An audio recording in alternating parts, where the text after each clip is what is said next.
안녕하세요. 주식 분석하는 남자입니다. 11월 21일 화요일입니다. 오늘 장이 거래 대금은 여전히 6조 원, 7조 원대 왔다 갔다 하고 있는데 개별 종목들이 결국 세게 움직이고 있습니다. 미국은 빅테크, 마소랑 엔비디아가 상당히 사상 최고가 랠리를 이어가고 있는 가운데 드디어 오늘 밤입니다. 미국 시각. 내일 우리나라 시각으로 오전 7시 내일 장이 개장하기 전에 엔비디아의 실적이 발표합니다. 어제도 말씀드렸지만 이미 시장은 그쵸? 주식은 반영을 하고 있는 모습인데 과연 내년도 4분기 전망과 내년도 전망 그리고 특히 AI 수요에 대한 이런 것들을 어떻게 엔비디아가 내놓을지 상당히 전 세계적으로 쏠리고 있다고 보시면 되겠습니다. 국내에서는 오픈 엣지 테크놀로지나 칩셋 미디어 그리고 반도체 HBM 관련주들 이런 것들이 오늘 좀 호불호는 갈렸지만 전반적으로 강세를 보였고요. 어제 그쵸 유럽 5개국의 판권 2천만 유로 라이선스 아웃을 한 3천당 제약도 오늘 급등한 종목 중에 하나라고 보시면 되겠습니다. 제목은 제가 AI 주식판을 바꾼다 이렇게 얘기를 드렸는데 이런 테마성과 그리고 진짜로 옥석 가리개 종목을 어떻게 시장에서 매매하고 가져가야 되는지 3천단 제약은 제가 예전에 유튜브 시작하면서 딥한 보고서를 한번 올린 적이 있습니다. 드디어 그 아일리아 시밀러가 이제 판권이 얼마 전에 캐나다 그리고 유럽의 5개국의 계약이 라이선스 아웃이 된 건데 이런 것들 주가가 시총이 밸류에이션만 보면 비싸다고 생각할 수 있는데 가져가야 될지 말아야 될지 고민되시는 분들이 있으시다면 오늘 영상을 끝까지 봐주시면 좋지 않을까 생각이 듭니다. 자, 저는 주식 분석하는 남자고요. 구독과 좋아요 다 같이 부탁드리겠습니다. 미국 증시 역시 훈풍을 불었습니다. 앞서 말씀드렸지만 나스닥이 가장 강했고요. 역시 빅테크 역할이 컸습니다. 또 불어온 AI 훈풍 올해 초로 돌아가는 느낌이 드는데요. 올해 이미 최고가 엔비디아 사상 최고가를 연일 경신하고 있습니다. 덩달아 마이크로소프트가 애플의 시총 3조 달러를 상당히 따라가는 모습인데 이제까지 미국 주식에서 한 종목이 시총 3조 달러를 넘어서는 종목이 없었는데 마소가 아마 가능하지 않을까. 결국에는 아시겠지만 오픈 AI의 창업자 올트먼이 마소로 합류했다는 소식이 마소의 주가 랠리를 더 견인하는 모습이 아닌가 생각이 듭니다. 덩달아서 엔비디아는 AI의 그쵸? 칩을 제공하는 가장 강력한 기술력을 가진 회사이기 때문에 덩달아 가는 거겠죠. 그리고 사상 실적 그죠? 실적도 그렇고 전망도 상당히 밝다는 겁니다. 미국 시장은 이렇게 빅테크가 강하다 보니까 나스닥 종합지수가 결국 강할 수밖에 없는 것 같고요.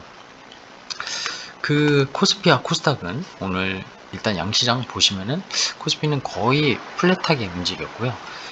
코스닥은 오전 한때 하락 전환을 했었지만 어쨌든 종가는 좋게 마무리를 했습니다. 종목 수도 그렇고요. 일단 수급이 개인이 계속 코스피에서 팔고 있고 이게 외국인 기관이 받고 있다는 거, 특히 외국인이 많이 받고 있다는 거. 최근에 이 삼성전자를 계속 사고 있습니다.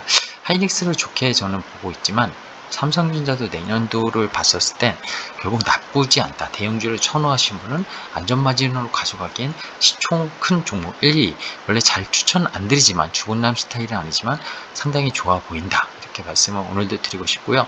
코스닥은 개인이 매수는 하고 있지만 개별주에 따라서 수급이 많이 갈리는 것 같습니다. 오늘도 역시 에코프로 머티리얼즈 역시 민주식의 그죠? 거래대금이 지금 상당히 없는 가운데 민주식의 역할을 돈독히 하면서 2차전지의 수급을 블랙홀처럼 빨아들이고 있습니다. 에코프의 형제는 약세 마감했지만 머티리얼즈는 또다시 2차째 상한가로 마감을 했습니다. 2차전지 전반적으로 종목들은 다 약했고요. 수급이 그쪽으로 쏠렸죠. 그리고 제약주들이 강했습니다. 바이오 제약주들이 강했고요. 노브주는 조정을 조금 받는 모습이었습니다. 시총 큰 종목들에서는. 투자 관련 주요 뉴스 3가지를 오늘도 꼽아봤는데 역시 올트만 그쵸? MSEG 그리고 관련 그 인력들이 전부 다 일로 갈 수도 있는 그런 내용들이 계속 나오고 있습니다. 어느 분야에서 양아치다 이럴 수 있는데 동가 그쵸? 이런 것들이 달려 있으면 어떻게 뭐라고 할 수 없는 것 같습니다. 그리고 대세는 분명히 이 AI가 판가름할 수 있다. 앞으로의 성장은 보고 있고요. 저는 시간 문제라고 생각해요.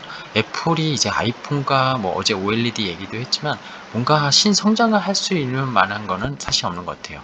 앞으로 매출과 그리고 플랫폼, 그쵸? 소프트웨어 쪽에서 어느 정도, 그러니까 애플카라는 거는 사실 지금 거의 시장에서 잦아들었고요.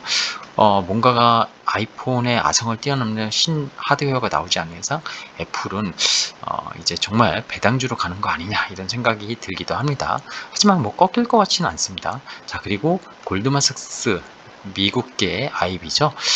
코스피 2800 간다. 야, 올해 내내 때렸던 외국계 IB가 결국엔 PBR이 싸졌다. 그쵸? 유망 업종은 이것이라고 하면서 제가 좋아했던, 그쵸? 제가 내년도 좋아할 거라는 엔터테인먼트와 하드웨어 반도체 이쪽을 꽂았네요. 그리고 인터넷 미디어, 여기에 사실 게임이 포함된다는 뭐 호불호가 갈릴 수 있는데 저는 여기에 게임을 좀 놓고 싶고요.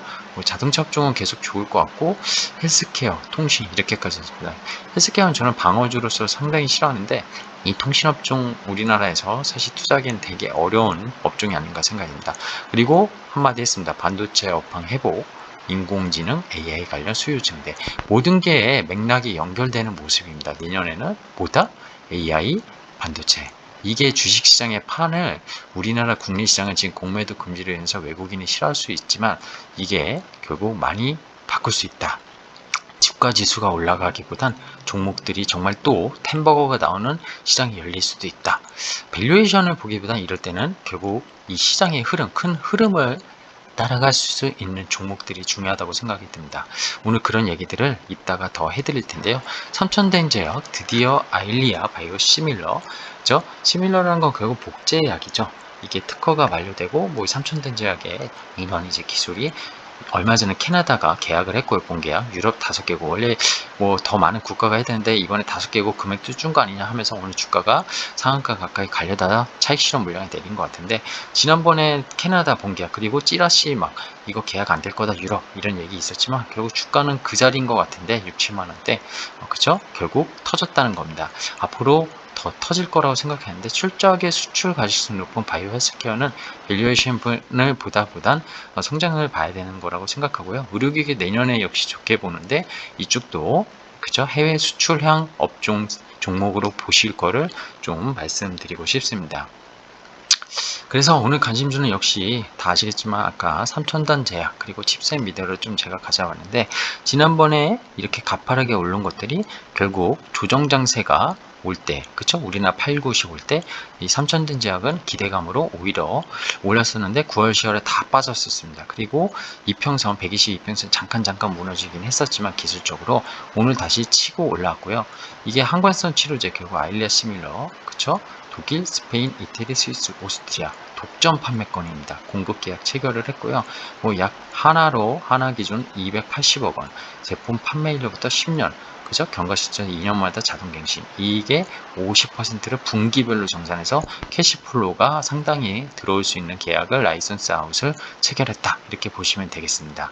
삼천대제약은 결국에는 얘기는 많았지만 찌라시도 많았지만 결국 할 거를 했다 이렇게 보고요. 주분남이 예전에 제 채널에 올렸던 삼천당 바이오 시밀러 이 항관성 치료제에 대해서 얘기한 적이 있는데요. 그래서 삼천당 제약 30만원 가는 거 아니냐 뭐 그쵸? 뭐 이런 식으로 올린 적이 있었는데 현재 시총 1.7조입니다. 저는 싸다 비싸다 이런 얘기를 하다보다 앞으로 나올 계약 건수들에 대한 기대감을 갖고 있다면 현재 주가 분명히 사올 만한 자리가 아닌가 생각이 듭니다.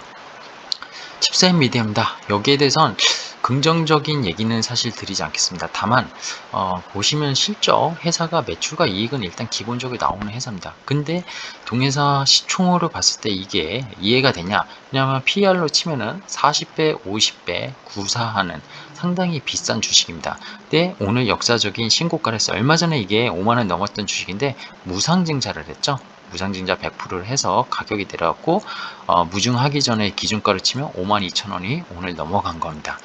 칩셋 미디어는 아시는 분이 있을지 모르겠는데 우리가 비디오, 그렇죠? AVI라고 보통 영상, 컴퓨터에서 이런 거 볼 때 그 코덱, 비디오 IP 전문 업체 반도체 칩 내에서 영상의 녹화랑 재생 역할을 수행하는 그런 IP를 설계하는 그런 회사라고 보시면 됩니다. 아무래도 엔비디아, 그쵸? 그리고 AI 이런 것들의 수요가 엄청나게 폭발할 할 걸로 시장이 이미 나오는 상황에서 MPU라는 신경망 처리 장치 여기에 개발에 참여하고 있다는 소식만으로, 그리고 얼마 전에 뉴스에 뭐 엔비디아보다 10배, 그죠? 뭐 빠른 연산 속도, 차세대 핵심 반도체 뭐 개발을 했다. 그래서 미중 반도체 분쟁 수혜로 뭐 이런 걸 했는데, 솔직히 여기에 말씀드리면 엔비디아보다 10배 빠른 거, 이건 저는 개소리라고 생각합니다. 정말로 그랬으면은 말이 안 된다고 생각하는데요. 그 얘기는 뭐 이 종목을 좋아하시는 분께는 죄송하지만 실질적으로 입증 가능하냐, 자기 거기에 대해서 저는 분명히 좀 얘기 드리고 싶고요. 다만 동회사 2대 주주가 텔레칩스라고 대주주 역할을 하는데, 이 텔레칩스는 여기 보시면 홈페이지에서 오토모티브 분야, 자동차 전장 쪽 이런 쪽에서 글로벌 펜데스 반도체 기업으로 뭐 자율주행 뭐 이런 쪽에 관련된 들어가는 결국 IP, 결국 영상으로 자동차가 자율주행이 가능하잖아요. 영상, 그래서 완벽한 영상 뭐 이런 것들 빠르게 처리하는 거, 이런 것들이 필요한데요. 그쪽으로 좀 특화된 그런 반도체 IP를 설계하는, 그리고 대주주가 연관을 해서 텔레팁스가 이런 것들을 개발하는 회사라고 생각을 하면 되겠습니다. 자세한 얘기보단 이런 얘기를 드리고 싶어요. 국내 비디오 코덱 영상 처리하는 소규모 회사, 그죠? 인원도 100명도 안 되는 회사가 엔비디아 10배 성능? 이거는 진짜 아니라고 보는데, 그죠? 상식적으로 생각하면요. 단 주가의 모멘텀 오늘 신고가를 내는 건 결국 AI 시장에 붙어서 달리는 중이라는 겁니다. 이거를 부정할 수는 없다는 겁니다. 그죠? 그렇잖아요. 2차 전지도 막 진짜 아닌 회사들도 결국에는 뭐 공시만 갖다 붙이면, 근데 이 회사는 완전히, 그쵸? AI에 또 아닌 회사는 아니고요. 어느 정도 모멘텀은 분명히 있다는 거, 그리고 실적이 어느 정도 나온다는 거, 다만 주가가 밸류에이션상 비싸다는 거, 이런 논리로 얘기해서 매매를 하시면 되지 않을까 생각이 듭니다. 그리고 삼천당 얘기는 옛날에 주분남이 올린 종목 분석 찾아보셔서 보시면 좋다, 이런 얘기를 드리고 싶고요. 알리어가 이제 계약 시작한 거다. 제가 영상 올린 지 한 2년 좀 넘은 것 같은데, 결국 이게 좀 오래 걸리긴 했지만, 얼마 전에 캐나다 본계약, 유럽 5개국, 그리고 유럽 더 터질 거고, 여기에 미국까지 이렇게 되면, 옛날에 셀트리온이 이렇게 시작을 했거든요, 사실. 그래서 현재 시총은 비싸다고 분명히 생각할 수 있지만, 이 바이오는 성장 모멘텀, 그리고 라이선스 아웃을 직접적으로 이렇게 실행에 완벽하게 나타났다는 건 계속 쳐다봐야 되는 주식이라고 생각합니다. 시장의 주도업종은 결국 밸류에이션을 보고 탄생하지 않습니다. 올해 초에 뭐 노붓도 그렇고요. 시장이 될 때는요, 결국 시장이 팔고 싶어 어려웠지만 다시 좀 개별 종목 랠리가 이어나가고 있다고 말씀드리고 있는데, 주도주의 포인트는 포트의 일부 최소 20-30%를 노는 전략도 분명히 계좌 잔고를 늘리는데 필요합니다. 그런 데서 또 우연찮게 10버거, 2버거, 3버거가 쉽게 나온다는 거. 그 밸류에이션에 너무 집착을 하면은, 뭐 주분남은 밸류에이션 잘 보지 않냐, 뭐 그런 것만 따지지 않냐 하실 수 있는데, 그래서 전체적인 포트로 봤을 때 전량을 그런데 베팅하기는 어렵겠지만, 전략적으로 이런 것도 결국 해볼 만한 가치가 있고, 주도주가 항상 갈 때, 개별 종목이 갈 때는 이런 매매가 필요하다는 말씀을 오늘 드리려고 합니다. 결국 그래서 삼천당과 칩셋미디어 추천하는 것이냐? 네, 추천을 하는데, 칩셋미디어는 오늘 신고가를 냈으니 좀 눌림목이 있을 때 매매를 하시는 걸 권유드리고 싶고, 삼천당은 좀 본계약들이 계속 터진 것을 감안하면 좀 주가를 좀 길게 보고 사야 되지 않을까, 이런 생각이 듭니다. 자, 오늘 드릴 말씀은 다 드린 것 같습니다. 장중에 정보 텔레그램 아직도 안 들어오셨나요? 들어오셨으면 좋겠다 생각이 들고요. 주분남 구독 안 하셨으면 구독 부탁드리겠습니다. 고맙습니다.